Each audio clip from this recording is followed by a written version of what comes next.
Assalamualaikum warahmatullahi wabarakatuh. A'udzu billahi minasy syaithanir rajim. Bismillahirrahmanirrahim.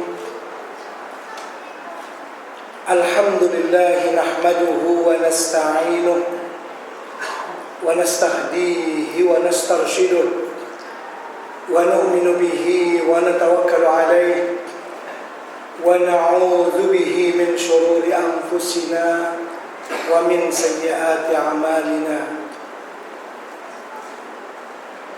Allahumma salli wa sallim wa barik ala sayyidina wa maulana Muhammad wa ala alihi wa sahbihi wa man ihtada bihadyihi wastanna bisunnatihi wa jahada bijihadihi ila yaumiddin. Subhanaka la ilma lana illa ma 'allamtana innaka antal alimul hakim. Allahumma ya muallima Adam wa Ibrahim, 'allimna ma yanfa'una wa zidna 'ilma warzuqna fahma. Nas'aluka fahman nabiyyin wa hifdzal mursalin wa ilhamal malaikatil muqarrabin wahdina bihidayatil 'arifin wanshur 'alaina min khazain rahmatika ya arhamar rahimin. Tuan-tuan dan puan-puan muslimin muslimat rahimakumullah. Tama-tama marilah kita memanjatkan setinggi-tinggi rasa syukur kehadrat Allah Subhanahu wa taala yang telah melimpahkan rahmat dan karunia-Nya kepada kita semua, sehingga pada saat yang berbahagia ini dapatlah kita sama-sama bertemu muka, berjumpa di tempat ini dengan satu tujuan, kita memperingati ataupun menta'zimkan Maulid Nabi sallallahu alaihi wasallam sebagai salah satu di antara cara untuk kita mempertebal rasa kecintaan ataupun mahabbah kepada baginda Rasulullah sallallahu alaihi wasallam. Karena orang-orang yang benar-benar cinta kepada baginda Rasulullah sallallahu alaihi wasallam akan dikumpulkan dengan baginda Rasul pada hari kiamat nanti.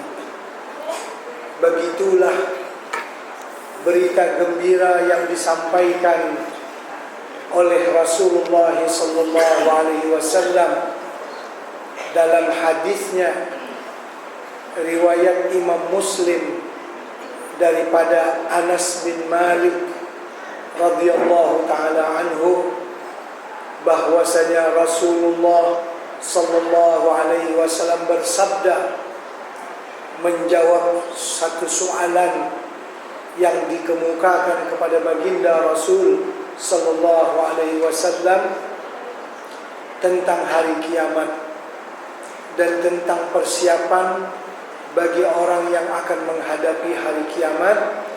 Nabi kita bersabda dalam hadis yang sahih tadi, al-mar'u ma'a man ahabba, wa fi riwayatin anta ma'a man ahbabta.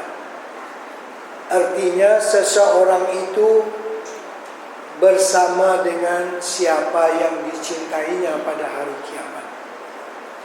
Bermakna hadis ini sangat menggembirakan kita, seperti yang juga pernah disebutkan oleh Anas bin Malik, di mana para sahabat radhiyallahu anhum ajma'in, kegembiraan mereka yang paling besar apabila mereka telah beriman dengan Rasulullah sallallahu alaihi wasallam.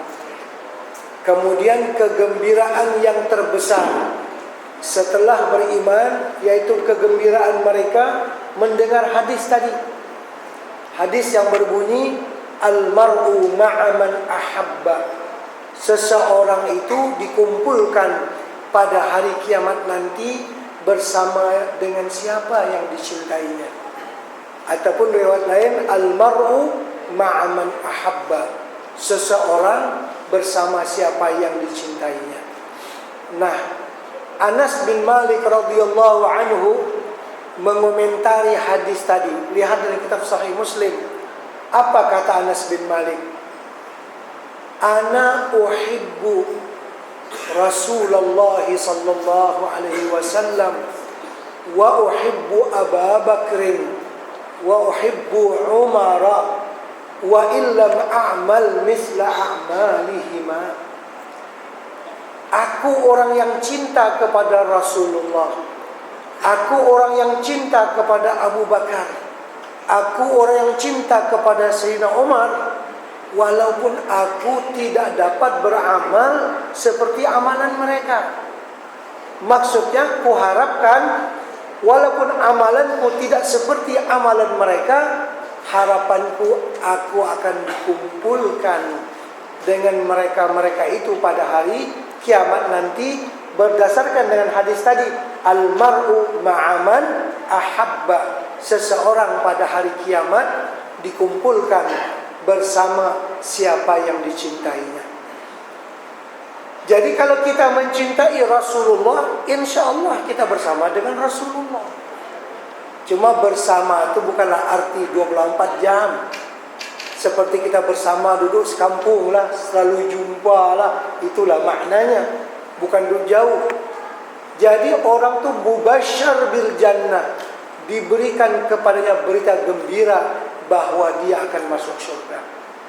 Jadi bulan Maulid, bulan kelahiran Rasulullah SAW ini adalah satu peluang untuk kita umat Islam menambah-nambah rasa kecintaan kepada Rasulullah sallallahu alaihi wasallam, yang dimana sekarang ini rasa kecintaan itu sangat tipis sekali, sangat kurang sekali.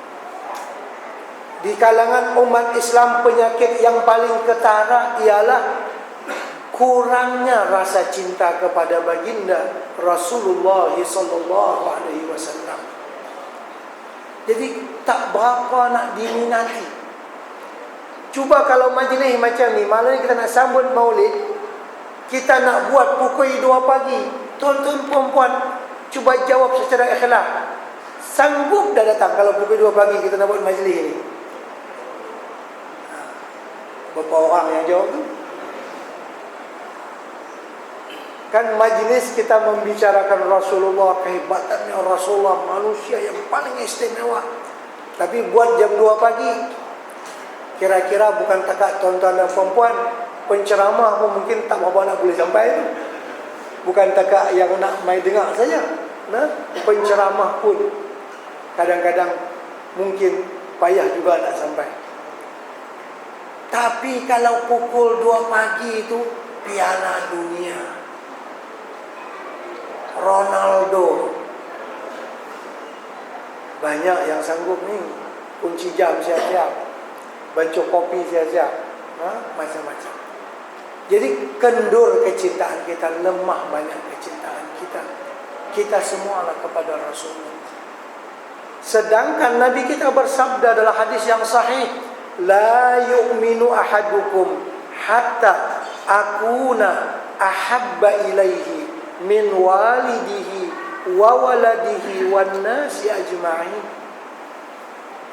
Tidak beriman seseorang kamu sehingga aku, kata Nabi. Maksud tidak beriman itu bermacam-macam tafsir ulama.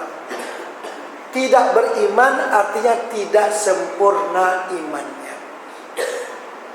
Sehingga aku, kata Rasulullah, lebih dia cintai daripada ayahnya, anaknya, dirinya sendiri, dan seluruh manusia.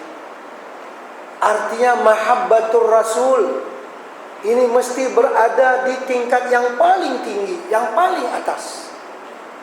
Baru sempurna iman kita.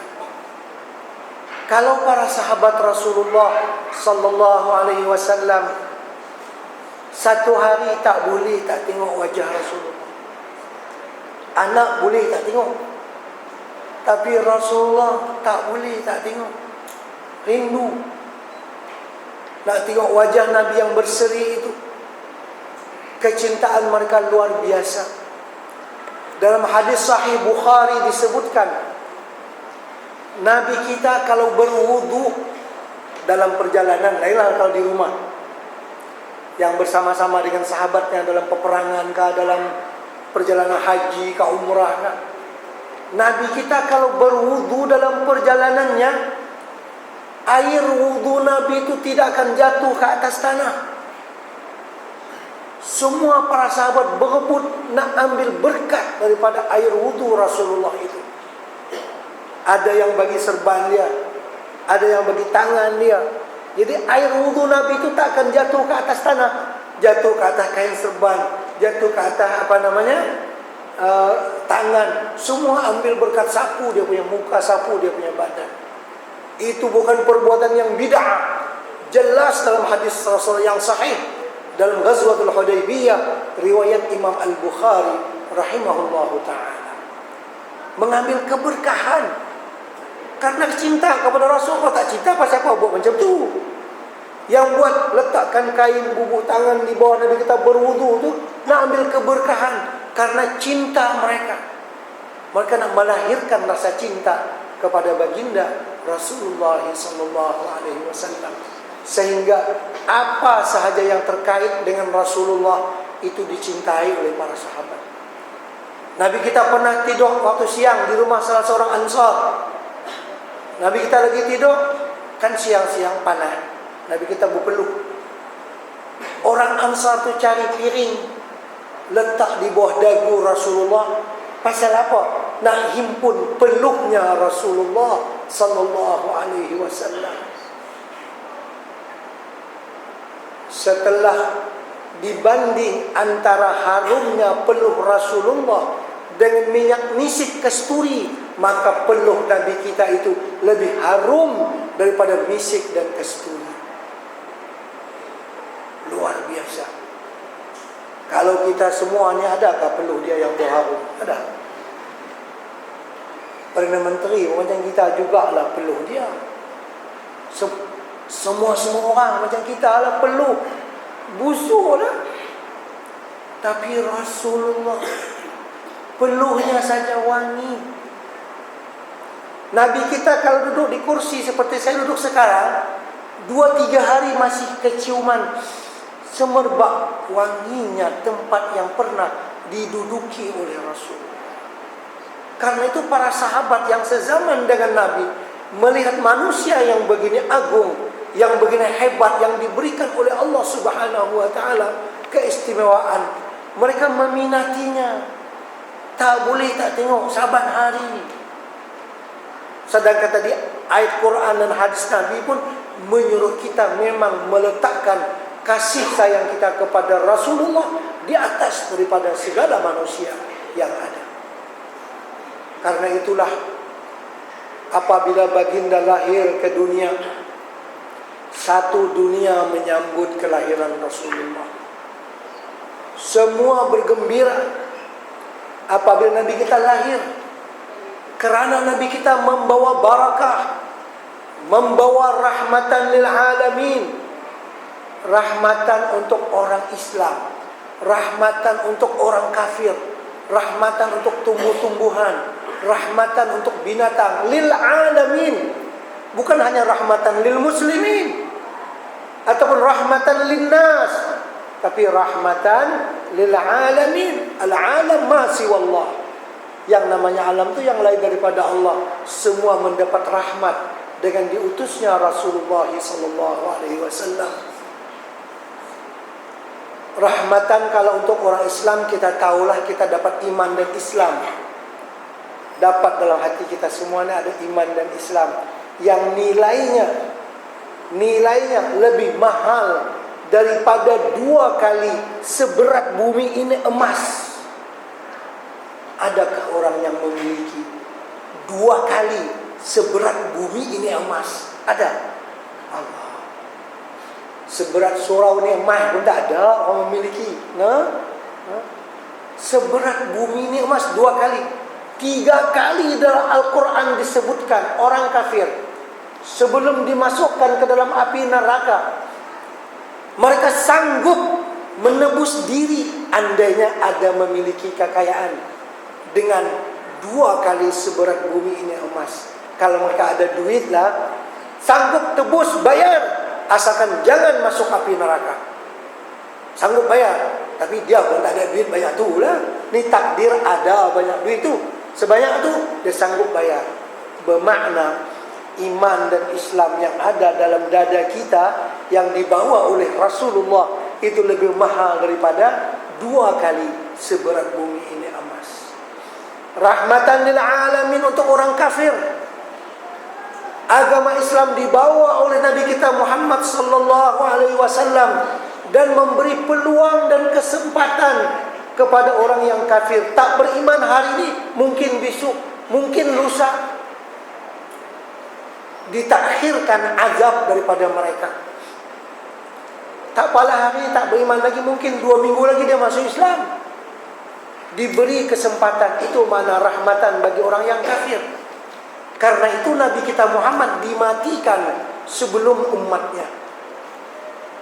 Kalau Allah mau menyiksa suatu umat, maka Allah akan mematikan umatnya sebelum nabinya. Seperti umat Nabi Nuh tenggelam, ya kan? Nabi Nuh pun kata lah, "Tulah aku duk kata dah, hampa tak dengar. Aku bagi tahu dah, masuk Islam lah, beriman lah, tapi kamu tak mau. Tu rasalah, tenggelam, mampu tenggelam saja." Nabi Musa dengan Firaun, tenggelam Firaun. Aku duk kata dah. Itu bila nabinya, umatnya dimatikan dulu, nabinya kemudian. Nabi Muhammad dia meninggal dunia dulu. Kita hari ini ditinggalkan oleh beliau. Nabi kita tak boleh kata lah, tulah aku duk kata dah, tak boleh nak kata macam tu. Jadi rahmatan untuk manusia, untuk orang yang Islam, untuk yang kafir, untuk binatang, untuk tumbuh-tumbuhan, semuanya dihormati.